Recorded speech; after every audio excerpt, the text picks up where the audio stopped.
The flickering lamplight danced across their faces, a tapestry of anticipation and fear. Four adventurers drawn together by destiny and the promise of untold riches. There was Thora, the stoic warrior, her hand resting on the pommel of her axe. Kaelin, the nimble rogue, eyes darting, ever watchful for danger. Darius, the stoic mage, his staff crackling with latent energy. And lastly, Ilara, the cunning bard, her voice carrying tales of past heroes to inspire them in their present quest. Their goal, the Dungeon of Dragons, a place whispered in hushed tones, a labyrinth of peril guarding a treasure beyond imagination. Legends spoke of traps that could shatter mountains and creatures that could swallow the sun, yet the adventurers pressed on, their hearts pounding with a mix of excitement and trepidation, for they knew the risks. They had accepted the call. The entrance to the dungeon was a gaping maw of darkness carved into the side of a sheer cliff face. A cold wind whistled from within, carrying with it the scent of damp earth and something ancient, something undeniably powerful. The adventurers exchanged glances, a silent acknowledgement of the perils that lay ahead. With a shared breath, they stepped into the unknown. The air within the dungeon was heavy, stale, pressing down on them like a physical weight. Torches flickered, casting long, dancing shadows that twisted the familiar into monstrous shapes. The path ahead was treacherous, littered with crumbling stones and slick with an unknown, viscous substance. Every step was a gamble, every turn a potential trap. Kaelin, ever vigilant, led the way, his footsteps light and silent. He tested every inch of ground before putting his weight on it, his keen eyes scanning for any sign of danger. Thora followed close behind, her hand never straying far from the axe strapped to her back. Her gaze was steady, her expression resolute. She was the shield, ready to defend her companions from whatever threats lurked in the shadows.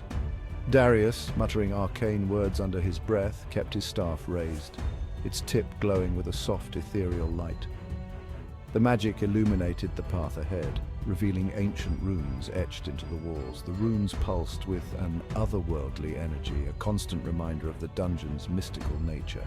Ilara, her voice low and soothing, spun tales of courage and cunning, her words a beacon of hope in the oppressive darkness. The dungeon was a living labyrinth, its corridors twisting and turning, leading them ever deeper into the earth's embrace. The silence was broken only by the rhythmic drip of water and their own cautious footsteps. Then the silence shattered. A blood-curdling roar echoed through the tunnels, bouncing off the stone walls. The ground trembled beneath their feet. A hulking shape emerged from the darkness, its eyes glowing with a malevolent intent.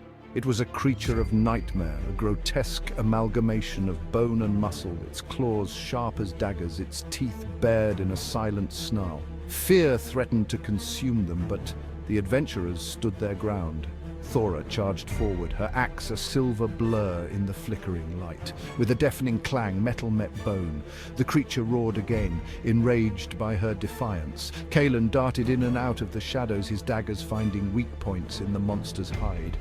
Darius, his voice strong and clear, chanted words of power, unleashing bolts of searing energy. Ilara, her voice rising above the din, wove tales of bravery and sacrifice, bolstering the spirits of her companions. After what felt like an eternity, the creature fell, its roars reduced to a whimper. The adventurers, bruised and battered but victorious, gathered around its still form. They had faced their first true test and emerged stronger, their bonds forged in the crucible of combat, but they knew this was only the beginning. As they ventured deeper, the air grew heavy with the scent of ozone. A faint humming sound filled the air, barely audible at first, but growing steadily louder. The walls of the dungeon, once rough-hewn stone, began to shimmer and pulse with an unnatural light. Strange symbols, angular and sharp, appeared on the walls, glowing with an eerie internal luminescence. Darius, his brow furrowed in concentration, examined the symbols. "This is no ordinary magic," he muttered, his voice laced with apprehension. "There is a power here that feels wrong, twisted." Kaelin, ever vigilant, scanned the corridor ahead. "Something's coming," he whispered, his voice barely a breath. "I can feel it."